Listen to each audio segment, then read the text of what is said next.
Bonsoir Stéphane, Bonsoir Pierre-Antoine. bienvenue pour un nouvel épisode de Regard Libre.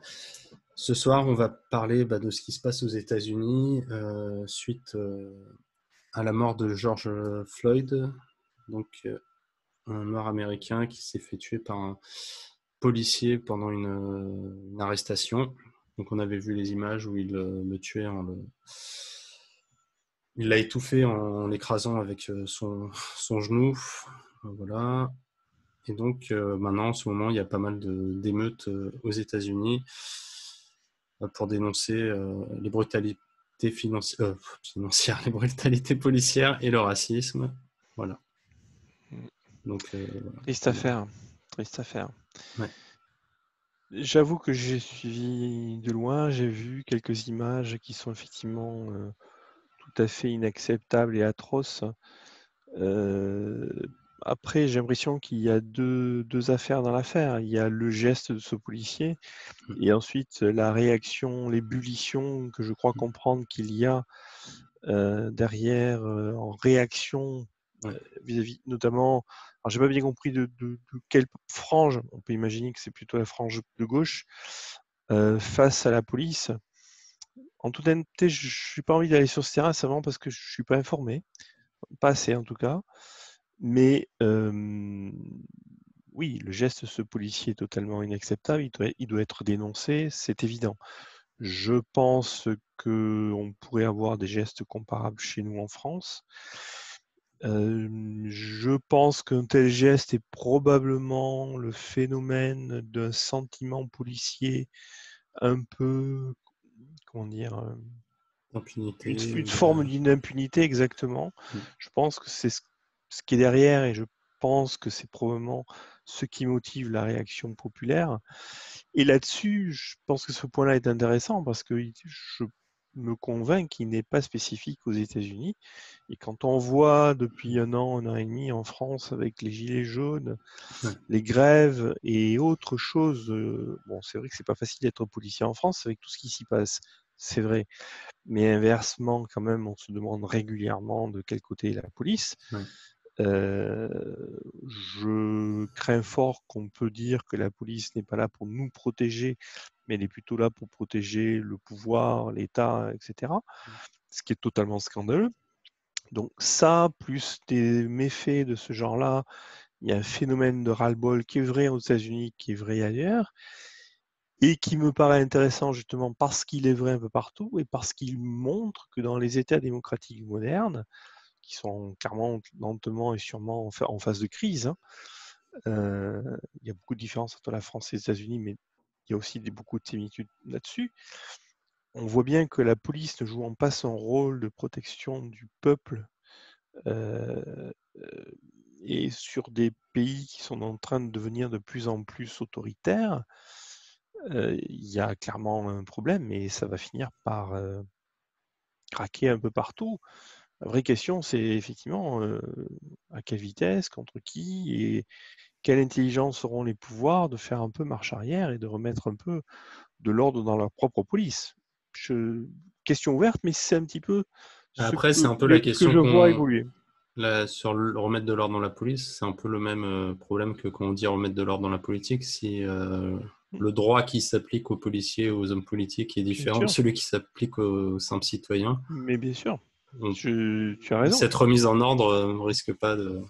Non, mais Il y aura peut-être des actes symboliques, mais en fait, fondamentalement, ça ne changera pas grand-chose. je suis tout à fait d'accord avec toi et t'imagines bien que je ne l'ai pas dit complètement Oui, gratuitement. oui, Je pense qu'effectivement c'est une gageure, je pense qu'on a la police qu'on mérite, mais je pense que si c'est vrai dans ces deux pays-là et que c'est vrai dans plein de pays, c'est qu'en fait c'est pas un problème national, c'est un problème de conception fondamentale de la police dans les ouais. démocraties et Ouais, qu'effectivement, ouais.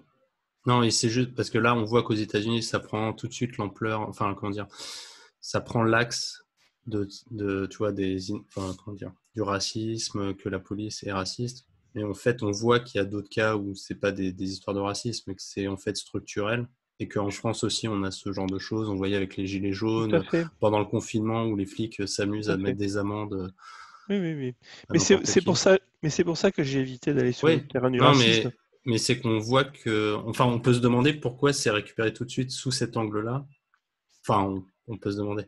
Oh, mais je pense que Est-ce c'est qu'on une peut très se bonne dire, est-ce que c'est question. fait exprès de tout de suite partir sur l'axe du racisme, comme ça on remet pas en cause la structure même de la police et son rôle et Mais d'abord, je pense qu'il faut se poser la question du on. Quand tu dis oui, on, oui, c'est vrai, t'as raison. tu n'oublies pas, je Qui est pense on? qu'il y a plusieurs on. Mais Hmm. c'est une très bonne question. Mais je pense qu'il y a plusieurs on. Je pense qu'il y a la réaction, on va dire, populaire, les médias, et puis les activistes ou ceux qui réagissent dans la rue à minima. Et je pense que chacun n'a pas exactement la même lecture. Tu vois, nous avons une lecture et que probablement beaucoup de gens, je pense que beaucoup de gens auront été choqués par un tel geste, comme beaucoup de gens pourraient être choqués par la dérive de la police en général.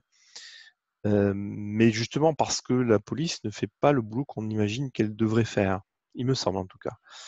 Là, il y a les journalistes, toujours pareil, les journalistes qui sont malheureusement de plus en plus afféodés au pouvoir, ne vont pas justement aller sur le terrain de dire la police ne fait pas son boulot au sens où on vient de le dire, mais plutôt va essayer de dire ah mais non, c'est une dérive raciste, etc. pour plutôt aller sur un autre terrain, mais ne pas remettre en cause le fond même de la police, parce qu'il ne faut pas remettre en cause fondamentalement la situation.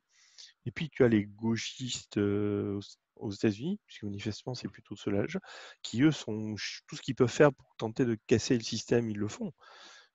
Mais ces trois points-là, tu les vois aux États-Unis et tu les vois chez nous pareil. C'est ça que je trouve, pour moi, Ouais, tu vois, ce qui est triste, malheureusement, avec la déliquescence de la police, notamment chez nous, c'est que c'est lié au fait que c'est une police de démocratie et que la vraie question, c'est comment effectivement on va sortir de ça.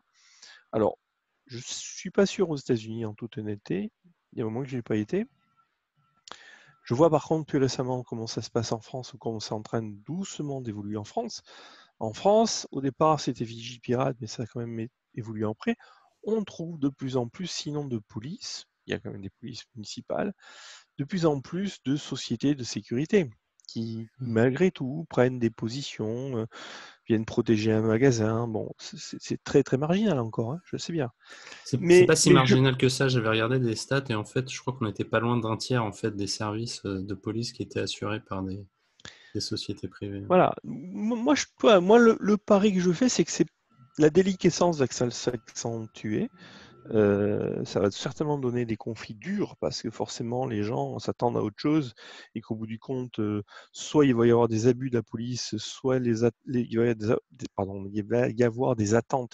Donc je pense que ça va donner lieu à de plus en plus de frictions, mais en même temps, je m'attends à ce que forcément on trouve des solutions et que les entreprises notamment euh, proposent de plus en plus de solutions sur des choses simples, et notamment beaucoup plus dans le domaine de la prévention plutôt que de la réaction. En général, c'est comme ça que le marché s'adapte.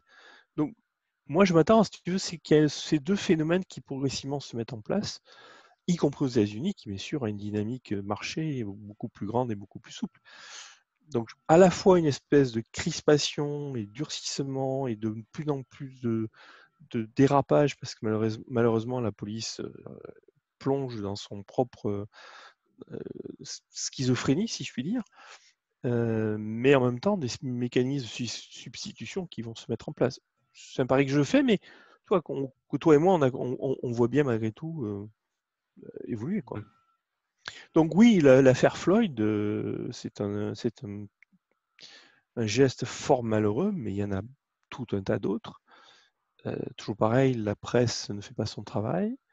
Les gauchistes réagissent n'importe comment, oui, et la démocratie continue sa déliquescence. Espérons que le marché prendra le relais.